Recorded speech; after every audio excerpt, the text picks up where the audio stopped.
a doutora Maria Inês Lopes, médica especialista em Medicina Geral e Familiar, no grupo Trofa Saúde Braga Sul, a quem agradeço a presença. Muito obrigada por estar aqui connosco, Sra. Doutora. Boa tarde e muito obrigada por me terem aqui hoje a falar deste tema que é tudo menos simpático, chamemos assim. É verdade, mas temos que abordar todos os temas, não é, que dizem respeito à nossa saúde, e também falamos de saúde quando estamos a falar no cuidado ao doente e seus familiares no final de vida. Sra. Doutora, como eu dizia, precisamente nesta altura, o foco do cuidado aos pacientes passa a ser, de facto, o seu bem-estar e aquilo que eles desejam nessa altura. Sem qualquer dúvida, neste momento é isso que é mais importante. Nós sabemos que, começando aqui um bocadinho pelo fim, a morte é o desfecho inevitável deste processo que é a vida. Claro. E sabemos que todos nós vamos passar por isso um dia. Sabendo que é uma preocupação o sofrimento e a vivência deste processo, o sentido é aliviar o sofrimento, proporcionar conforto, garantir que há uma qualidade de vida até ao último dia e permitir que as pessoas possam morrer tranquilamente, com dignidade e sem sofrimento. É um tema tabu ainda, a morte? É um tema extremamente tabu, as pessoas têm dificuldade em falar sobre ele, mas eu acho que é extremamente importante desmistificarmos isto, planearmos antecipadamente um bocadinho aquilo que é o nosso fim de vida, falarmos das coisas, questionarmos, tirarmos as dúvidas, porque a incerteza, o desconhecimento também não vão ajudar. Se nós soubermos um bocadinho aquilo que nos espera, se calhar vai ser um bocadinho mais fácil aceitar aquilo que não é fácil aceitar, porque nenhum de nós quer saber que um dia vamos deixar de estar cá. A finitude da vida, o conceito da finitude da vida, não é de todo o sentimento mais apelativo e mais sedutor, mas a verdade é que todos nós vamos um dia passar pelo fim de vida e quanto menos penoso for esse processo, claro, melhor vai ser para nós e para os nossos familiares. Claro. E esse plano, Sra. Doutora, deve ser ajustado à pessoa e à condição em que a pessoa está, à sua patologia que o levou então ao final de vida? É essencial que estes cuidados, que são os cuidados de conforto, sejam cuidados especializados, específicos e adequados às necessidades e aos desejos dos nossos doentes. Há várias dimensões que nós temos que ter em consideração aqui. A vertente familiar, espiritual, psicológica, física. Não nos podemos limitar só àquilo que é a medicina. E nós aqui consideramos sempre que estamos a tratar a pessoa como um todo. Estamos a falar da pessoa e não da doença. Estamos a falar de uma abordagem abrangente, holística e humanizada. Porque nesta fase tão particular da vida, o que as pessoas querem são cuidados humanizados, é que as suas preocupações sejam ouvidas e que as suas necessidades sejam atendidas de uma forma individualizada e personalizada. E se assim for, pode tratar-se de um processo um bocadinho mais leve. É, exatamente. Ou seja, dizemos nunca assim, vamos... não é? A medicina, infelizmente, ainda não consegue curar tudo. Nós não é? A morte é inevitável. Agora, se nós conseguirmos, de alguma forma, fazer com que este processo seja mais tranquilo, mais leve, que expliquemos às pessoas que, perante uma doença crónica, a progressão natural da doença. Porque a partir do momento em que há um diagnóstico, se nós explicarmos ao doente e aos familiares qual vai ser a progressão natural e o desfecho, as pessoas vão ter tempo para se prepararem, para se mentalizarem e para compreenderem aquilo que vai acontecer. Porque a maior parte das vezes é a dificuldade de entender o desconhecido que nos causa mais apreensão. Saber o que nos espera, perceber como é que as coisas, dentro do possível, se vão processar, vai certamente fazer com que as coisas fluam de outra forma. Mas essa comunicação, essa relação médico-paciente também deve ser mais estreita para que isso aconteça, não é? Sim, a verdade é que... Ir acompanhando, ir atualizando a informação. Sim. E a relação médico-paciente e dos outros profissionais de saúde, porque nós aqui estamos a falar, a maior parte das vezes, de equipas multidisciplinares, com profissionais de vários grupos que se complementam, porque é verdade que eu, como médica, estou formada para umas coisas, mas os enfermeiros, os nutricionistas, os fisioterapeutas, os psicólogos, cada um vai aportar a sua área do seu saber e é esta complementariedade que vai proporcionar cuidados mais diferenciados e de mais qualidade. Como é que me estava a perguntar, entretanto, que era este processo todo vai acabar por... A sua pergunta... Se pode ficar mais leve este processo quando existe também esta relação entre médico e paciente? Sim, a comunicação fica mais estreita, claro. A relação terapêutica que se estabelece entre um doente, principalmente um doente com estas necessidades tão particulares, tão específicas, acaba por potenciar os próprios tratamentos. Porque se um doente sentir empatia, Exatamente, um bom exatamente. relacionamento, sentir que as suas preocupações estão a ser escutadas e que está a sentir-se compreendido, atendido, acolhido, certamente que as nossas propostas como profissionais de saúde vão ser melhor interpretadas e as coisas fluem de forma diferente também. A senhora doutora tem formação em geriatria e também cuidados paliativos. E aqui entramos num outro campo também envolto de tabus e algum desconhecimento por parte de todos nós, se calhar, em relação aos cuidados paliativos, que identificamos muitas vezes como fim de vida, fim de linha, exatamente. E o que é que significa os cuidados paliativos? Eu incluo-me um bocadinho nesse grupo de pessoas que estava a falar, porque eu também senti desconhecimento e falta de conhecimentos suficientes ao longo da minha prática clínica, que já há alguns anos que trabalho com pessoas idosas e em fim de vida, senti necessidade de mais formação, porque a verdade é que nós, como médicos, estamos formatados para a cura, estamos formatados para a vida, não estamos formatados para encarar a incapacidade de curar. Mas é inevitável, não é? Com a progressão das doenças, nós vamos deparar-nos com pessoas que não vamos conseguir curar.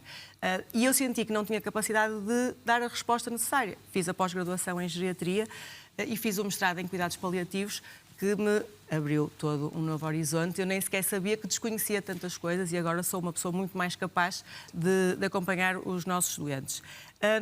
Os cuidados em fim de vida são uma pequena parte daquilo que é a especialidade muito mais abrangente de cuidados paliativos. Os cuidados paliativos dedicam-se a todas as pessoas que tenham um diagnóstico de doença crónica, avançada, progressiva e incurável. Os cuidados em fim de vida são um bocadinho dessa parte, porque idealmente as pessoas, a partir do momento em que têm um diagnóstico de doença crónica, que sabemos como é que se vai desenvolver, deveriam ser referenciados para uma equipa de cuidados paliativos, para o acompanhamento ser feito de forma continuada, em conjunto muitas vezes com outras especialidades, para preparar aquilo que há de vir. Que é muito importante nós identificarmos os sintomas em que podemos intervir, não é? Particularmente, isto é os cuidados paliativos. Os cuidados paliativos procuram aliviar o sofrimento físico, mas também o sofrimento psicológico, porque nós os sintomas físicos conseguimos ver, conseguimos aperceber-nos, mas a maior parte destes doentes também tem algum grau de desesperança, de angústia, de solidão, muitas vezes, e isto vai ter impacto não só no doente, como na família. E é esta nossa capacidade de intervir, de identificarmos estas questões, que vão fazer toda a diferença. E não nos podemos esquecer precisamente do impacto que isso tem na família, nos cuidadores, o impacto emocional, psicológico, e eles próprios também precisarão de ajuda, não é? Muitos deles precisarão de ajuda. Aqui é muito importante identificarmos os sintomas que estão neste momento a causar mais angústia, intervir, controlar estes sintomas, dar um apoio extra à família, porque o doente está a passar por uma fase complicada, mas a família também é a família que vai perder o seu ente querido. E esta equipa multidisciplinar, através da sua presença, de ouvir as preocupações, uma comunicação permanente e adequada com as pessoas, porque o não saber, o meu familiar está internado, eu nem sequer sei bem o que é que eles têm. Não, as pessoas têm que saber. Têm que saber como contar, saber o que é que vai acontecer. E é aqui que faz toda a diferença. Os cuidados paliativos incidem muito nisso. O alívio do sofrimento, o evitar medidas desajustadas, o adaptarmos os cuidados à necessidade dos doentes e da família. Não nos podemos esquecer também da família, os cuidadores que também estão a sofrer. Claro. Sra. Doutora, deixe-me entrar numa unidade de cuidados paliativos. Portanto, temos doentes, pessoas que estão doentes, e o objetivo é aliviar os seus sintomas, tal como nos explicou, sintomas físicos e emocionais, para prolongar aquele fim de vida.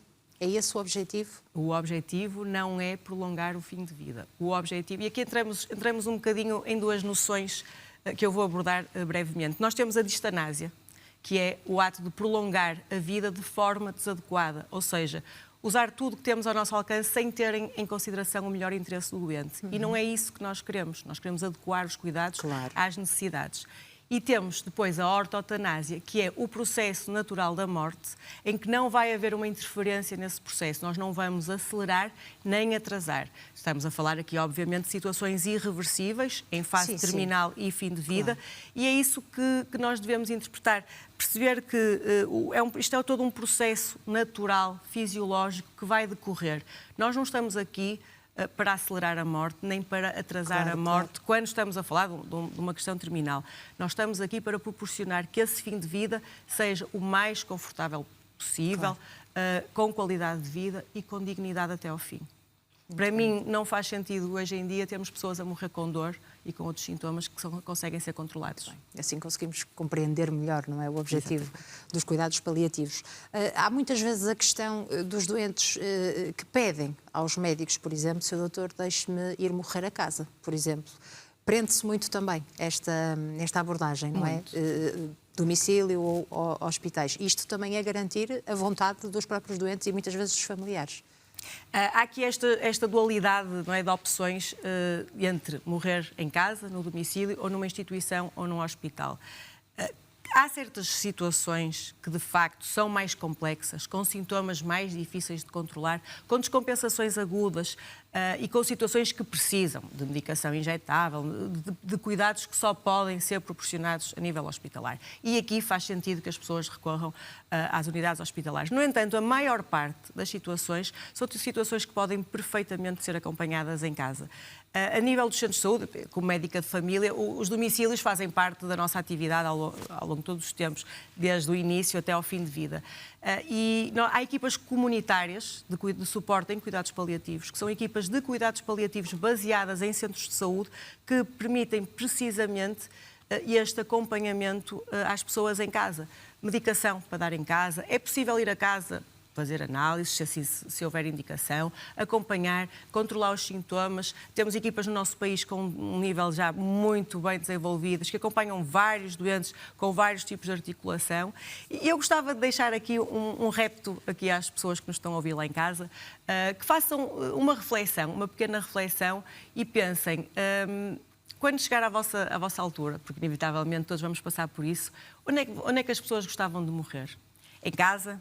Num ambiente um bocadinho mais familiar, no nosso quarto, a nossa casa, o sítio, com as pessoas que nós conhecemos? Ou será que preferiam que este fim de vida fosse num hospital, numa cama desconhecida, num local que não nos diz nada e com pessoas que, apesar de proporcionarem cuidados de saúde, não são tão pessoais? É assim umas questões que eu gosto de deixar no ar, porque eu acho que é importante refletirmos e ir pensando aquilo que para nós também faz sentido.